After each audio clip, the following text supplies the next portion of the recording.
Discovered my husband secretly doubting our son's paternity after his friend faced a cheating scandal. Now I'm considering divorce. I 34F have been with Ken 37 male since I was 16. We met in school as he was my brother's friend. We have been married for 10 years. Have a 2-year-old son and one on the way. Ken has always been my person. The person who you can't picture life without, and I honestly can't remember not loving him. I grew up with him, he's my everything. Unfortunately Ken has this issue where he takes on everyone else's feelings like to heart. I'm not saying it's a bad thing. However, recently his best friend of 20 years has just found out that his wife has been cheating on him and none of the children are his. Obviously his friend is devastated and is staying in our guest room. He's a nice guy, just life has him down right now. He's started the process of divorce. The more time Ken spends with his friend, the more depressed he's become. And distant. Our mornings used to start where I would wake up at 6 a.m. with our son, make breakfast, then about 8 a.m. I could wake Ken up with a coffee and some breakfast before going to drop little one off at nursery and go to work. Ken works from home most days, only going into the office on a Monday. So I'd give him his coffee, he'd give me a kiss, and then I'd go off on my happy little way. Then I'd finish work, get our son and go home where Ken would be making tea. I'd clean up after whilst he was bathing our son and putting him to bed. I thought this was life. It might sound boring to some, but it was my life and I loved it. Our house was filled with love. We would spend our nights cuddling, talking, watching a movie. Date night once a month. We would take our son out together on a Saturday and then Sunday go visit family or have friends over. You get the picture, I'm rambling. Sorry. Anyway, for the past month things have been changing. Ken is more depressed. I make him a coffee in the morning and just get a mumbled, "Thanks." I'd see Ome home from work and the friend and him would be in the living room watching sports. I'm now making tea. Bathing our son, neither of them will barely talk to me. We don't go out on the weekends together, I feel like a single parent. I've tried to talk to Ken about it all, but I get one-worded answers. Then he stays up till about 1 a.m., which I know it's not super late, but I'm passed out by then. I'm exhausted, alone and pregnant. I miss my husband. Yesterday I came home from work and you know when something just doesn't feel right? Well, I went to find Ken to see what he was doing as his friend wasn't in the house but Ken's car was. He was in his office looking up DNA kits for our son. I asked him why and his response was, "Well, I just want to make sure all the kids are mine before I continue looking after them as I'm not a free childcare." This broke me. When I say I'm devastated, it's an understatement. But if he thinks that I've cheated on him, then surely the trust is gone? Is there any going back? Am I just being pregnant and hormonal? Would I be extreme for looking for a divorce? I could put the papers in the envelope with the results from the DNA test. I think I'm gonna go cry in bed now. Had to take the day off work as I feel like I've just been gut punched. Azorgi01, your husband's feelings are being fed from his friend. Working from home a lot disconnects you from being social, and the only social activity he gets is depression from his friend. This friend has to go, and once he does, you two can work on getting back on track the way you were. You really need to explain this to him and he should understand. These are all actions of the other person, not your husband, if that makes sense. Get through this and you two can be that much stronger, but as long as this other person is around I feel it will only get worse. Update 1. Weird how telling complete strangers that I'm struggling with life seems to help. So I think after my pity party, which couldn't last long due to being a parent, I called my stepmom and dad. My mom died when I was 10, they are coming to stay with me on Friday. Crying on the phone helped, although I'm not really sure they could truly understand a word of what I was saying. I've spoken to Ken, well, more like spoke at Ken, telling him that his friend is till Thursday to leave. I'm not a monster and can't just tell him to leave at the drop of a hat. I've also told Ken he needs to leave too. Whilst yes, I could go to my dad's house, I don't want to disrupt my little one more than needed, and all the things for my baby is here too. Especially as I'm 8 months along, it just seems stupid for me to be the one to leave. I've made it a point of not pointing out it's my house either. I'm trying to be calm and sensible. I'm not 100% sure Ken listened, but I did message his sister, who is a force to be reckoned with, and she said she will make sure he's gone by Thursday night. Things I've told Ken I want is, yes, he can have the DNA test, but I will be damned if I'm the one to do it. He can also have one for the baby, as I ain't got shit to hide. I know that some people have questioned why I'm so against it. Let me make something clear. I would never cheat because, as I said in my last post, Ken is / or was I to know, my person. He's the only man I've ever been with. So that isn't any concern of mine. I'm just hurt that he wants one because clearly he doesn't trust me. So things I want him to have the DNA tests, mainly so I can make him eat the results. Not literally, I'm just venting. I'm also going to suggest couples therapy. I already see one due to losing my mom and my little sister in a car crash when I was little. I want to suggest he sees one alone, but you can lead a horse to water but can't make him drink it. I don't want to force him to do anything he doesn't want to do.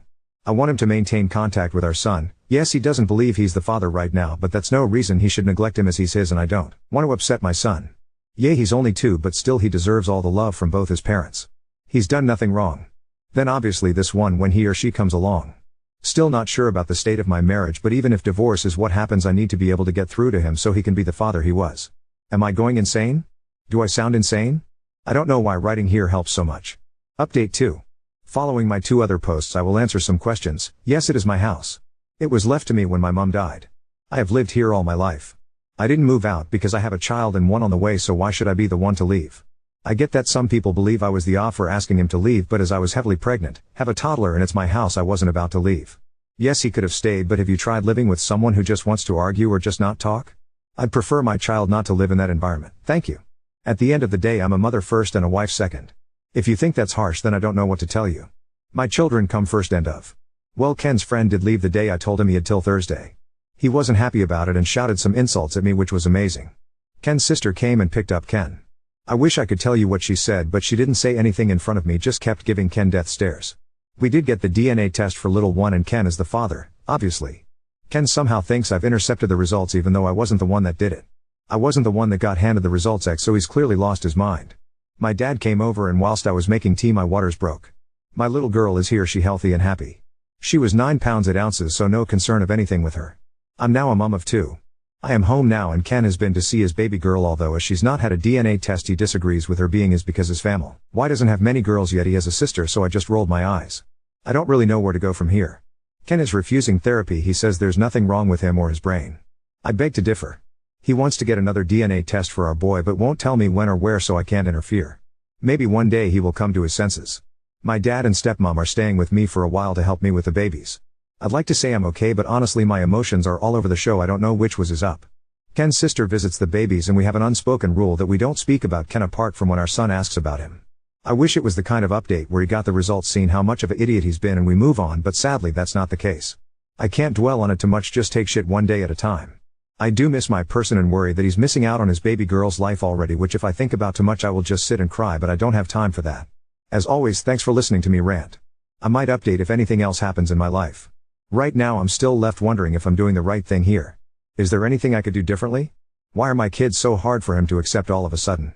Orthodox path 2, I think he's either projecting or having a mental breakdown. It's gotta be one or the other. I'd tell his sister to tell him to get help or it's over. I'd make it clear if he doesn't go to therapy/counseling or whatever that a divorce is imminent. Orthodox path 2, I'm starting to think it might be a total mental breakdown and his friend egged it on. I can't imagine what would cause such a sudden switch in personality otherwise. Post username, I think he is now in denial because he wants to not be the father, otherwise he screwed up his whole life for nothing and that would be more dangerous to him than being depressed. BC, his wife cheated, but at least be validated, but also is it possible to have DNA result in 4 days? Update 3. Things have been bizarre but now I have closure. I know what's happened to my marriage. I know what scum Ken really is. He's not my person and never truly was. So now I just want to divorce him, cut my losses and move on with my life. I'm still at home with my babies settling into motherhood. My dad and stepmom are still here but they will be leaving soon once I'm more emotionally stable. To say I'm okay would be a lie, but I now know what I need to do. I have some sort of closure with Ken. I know what happened with him and I know that it's not my fault. Turns out Ken was having an affair and has a baby on the way. Even typing that makes me want to throw up. I found this out when a visibly pregnant lady just knocked on my door and asked me when I would be leaving the house, as it's Ken's house. When I say this confused the crap out of me, I mean it. I talked to this woman for a while to try to work out what she was talking about. It turns out that she's Ken's side piece. Well, technically in her head she's his fiancée. A month ago Ken got down on one knee and proposed to her in my fucking kitchen. Classy, right? So they have been seeing each other for a while. She's having his baby. She believes I'm the ex-wife who Ken is letting him stay in his house till I get on my feet. We apparently broke up a few years ago and none of my kids are Ken's. When I go to work in the mornings Ken goes to her house and works from there. They were waiting for marriage to move in together. How you trying to marry someone when you're already married? Fucking weirdo. I asked for proof of all this. She has pictures of them together. Apparently she has a account that they make content together. I told her we are still married and explained everything to her. I'm not sure what she's going to do. But hey, not my circus, not my monkey. Now I want a divorce.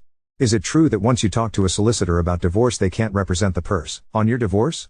I want to go around our town and meet with as many solicitors as possible, as the first hour is free so that he has a very hard time getting representation. Is that too petty? The house is in my name only and is protected, so there is no way he can take it. I have all my money and we do have a joint account, but that's just what we put our share of household bills in. I haven't spoken directly with Ken. His family have completely cut him off and he's been kicked out of his sister's house. All those people that was concerned about him having tumor or something wrong with his brain, I really don't think that's the case. I think his actions just caught up to him as his lies were going to come out once his baby was born. I think that's what happened. He got backed into a corner and tried to fight his way out. Through divorce process I will get the court to do DNA testing so he has proof for both. Even if he chooses to not believe it. I'm mentally exhausted from all of this and sat wondering how I didn't notice. Might have to go for an eye test.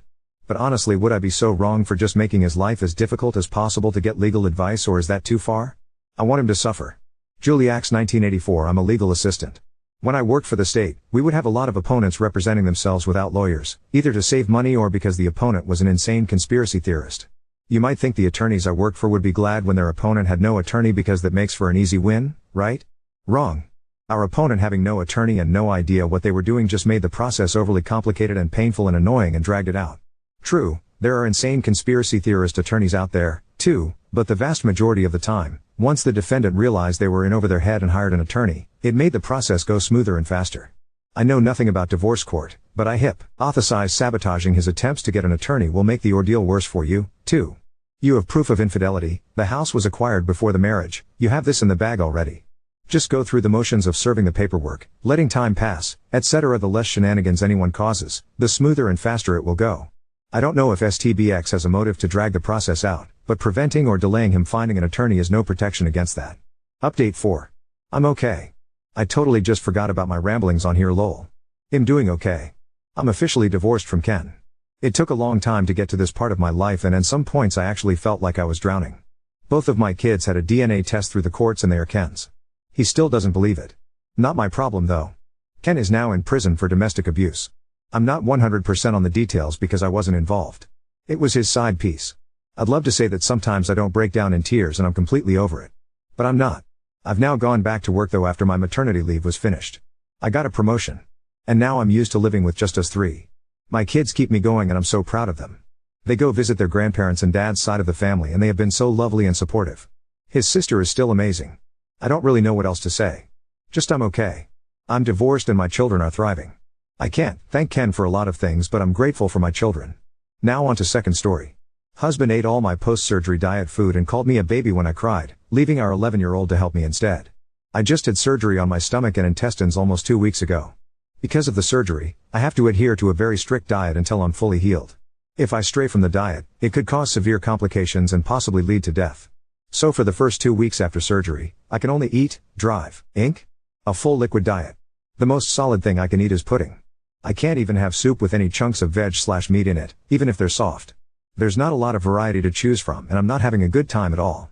Plus I'm still having pain from the procedure and some nausea, and I've had to go in for 4 fluids and iron twice now. Prior to surgery, I meal prepped for myself and for the family so I wouldn't have to worry about it after. I made meals for myself for every stage of the diet and with specific macros/ingredients to meet my needs and comply with my other health problems. For example, I have celiac disease, so everything has to be gluten-free. I also follow a low sugar/low carb diet, so everything had to comply with that as well. I also made meals for him and our son, meals specifically requested by him. I stocked up on snacks they liked and asked for. We also have a fairly strict budget right now, so I made everything from scratch to save some money. About 1/4 of everything I made is in the freezer attached to our fridge for convenience sake, the rest is in the deep freeze in the garage. So most of the meals in the house freezer are gone, so I went out to the garage to restock. All of the meals I'd made for myself are gone. Just completely emptied out. I'm really upset because I have no energy right now to make more. Living off of liquids and having anemia will do that to a person. My diet is, hopefully, progressing to soft solids tomorrow, so I was really excited to be able to eat some of the food I'd made. I asked him about it and he blamed it on our son first. Which I know is BS because the kid hates all of my special food with a passion lol. There's no way he'd be sneaking my food. So I questioned my husband again. He admitted to it, said he'd been taking my meals to work as his lunch because he was too tired to make his own lunch before work. He has always made his own lunch up until now. He also said he was bored with the lunch he makes and my food provided variety. I am exhausted. This recovery period is kicking my ass. Before surgery, I ran a mile every day. Now, I barely have enough energy to walk up the stairs. I'm not supposed to lift more than 10 pounds. I'm not supposed to do anything more strenuous than walking. Even taking a shower is tiring right now. The anemia, dehydration, and lack of proper nutrition is making it worse. So when he admitted to taking my food, I just started crying. He hasn't been much help after surgery. My son, 11 has been doing all the lifting for me and helping me with chores and cooking. When I started crying, he got disgusted and told me I was overreacting and being a baby. He refuses to make me new meals, he refuses to help me make new meals, he says it's been almost 2 weeks and I should be able to do stuff on my own. At this point, I'm seriously considering divorce. I mean, my son and I are already doing everything on our own already. And I know my kid won't eat my diet food. Am I overreacting? Also, I I just found out he's raided my non-perishable food stores in the pantry. It was mostly sugar-free jello and pudding, stuff I can eat on the liquid diet. Pretty much everything is gone, except for some sugar-free orange jello. TDLR, I am on a special diet due health issues and recent surgery. I meal prepped meals for myself and for the family so I wouldn't have to deal with it while recovering from surgery. My husband ate all of my diet food without telling me and says I'm overreacting for being upset. Update 1. I tried to read all of the comments but there are so many and frankly, I'm tired so I'm sure I missed a bunch. I apologize for that. Anyway, so it's been approximately a week since my post and I'll try to answer some questions and let everyone know what's going on. The food I had in the deep freeze in the garage was for the next stage of my diet, which is soft foods with a high protein content. Think egg salad, tender cooked chicken, vegetar, chicken chili, soft seafood, etc. Definitely more tasty than the liquid diet I was on. So maybe that's why my husband ate them. I'm still not clear on why he did what he did. I have no idea if he ate them or threw them out as many of you suggested. I did ask him and he danced around it and didn't provide any answers. I think maybe he did a combination of the two. I think he has some built-in resentment as I've had health issues since before we married. He knew what he was getting into and he married me anyway. I don't think he realized the toll it could have on him and our relationship though. He's not a caretaker, just to clear things up. I'm not sick enough, except while recovering from surgery, to need someone to take care of me. I am very independent and I do everything myself. I do most of the child care, cleaning, errands, cooking, managing money and expenses. You get the idea. He does get upset because I'm not always able to do activities with him that he really enjoys, like hiking, fishing, frisbee golf, etc. Mostly things that involve being outside. I'm very sensitive to temperature and heat makes me physically sick.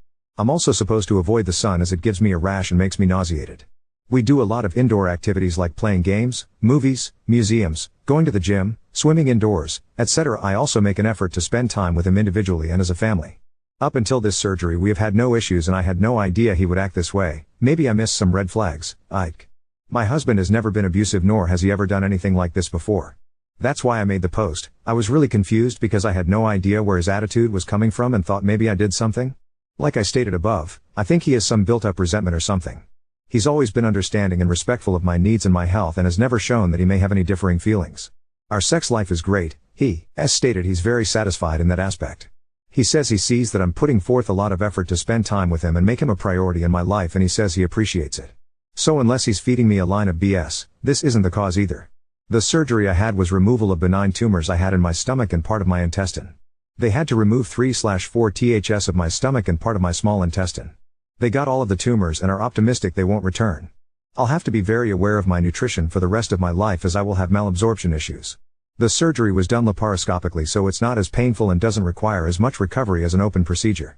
After we fought and he refused to rectify the situation, I told him we needed time apart. He went to stay at his mom's house as I don't have any friends or family nearby. For food, I made some scrambled eggs and hard-boiled some eggs to get me through dinner that night and breakfast in the morning. The next day, we talked on the phone for a couple of hours. He apologized profusely. He explained he was extremely stressed at his job and he was really worried about me and my health. I told him that is not an excuse for treating me like crap nor does it seem like he was worried about me at all since he did what he did. He agreed with me and apologized again. He agreed to go to individual and couples therapy which is huge because he doesn't like or believe in therapy as he's had bad experiences in the past. I also see my own therapist and have been for the last 15 years, to be clear. He also agreed to buy all of the groceries to replace all of the food he took and he agreed to make my meals for me with a little guidance as he's not great at cooking. I made it clear that if he doesn't something like this again, there will be no more chances given and I will file for divorce. He also apologized to our son for putting more responsibilities on his shoulders. My husband is now back to staying in our home. He has been doing all the things I'm not supposed to do and he's working on remaking all of my meals. I've been teaching him how to cook easy meals for him and our kids so he can do so in the future. He's been nothing but polite, sweet, loving and respectful. He's also been putting forth an effort to take on more responsibilities in the house so I'm not forced to have to do everything. I am, however, worried that this is all just a temporary fix because he wants to avoid divorce. I'm keeping an eye out for red flags. I'm not willing to put up with poor treatment. I'm just waiting for him to get comfortable and revert back to old habits. So we will see what happens, only time will tell. To be clear, he's never treated me badly in the past which is the main reason I decided to give him a second chance. I'm really hoping it's an aberration. As for his stress at work, his place of employment is severely understaffed at the moment. He's been going to work early and staying late to help them with this issue. He's tired and cranky, which is understandable. Adding my recent surgery on top of things and he just couldn't handle it. He knew my surgery would be complicated and he says he's afraid I'd die or end up with complications. This is understandable as well, I'd feel the same if roles were reversed. But he does agree that none of this gives him an excuse for his behavior and he's agreed to work on it. He says he is very satisfied and happy with all other aspects of our life together, and he says he's really disappointed with himself for the way he acted. Again, we'll see how it works out. I'm taking everything he's saying with a grain of salt.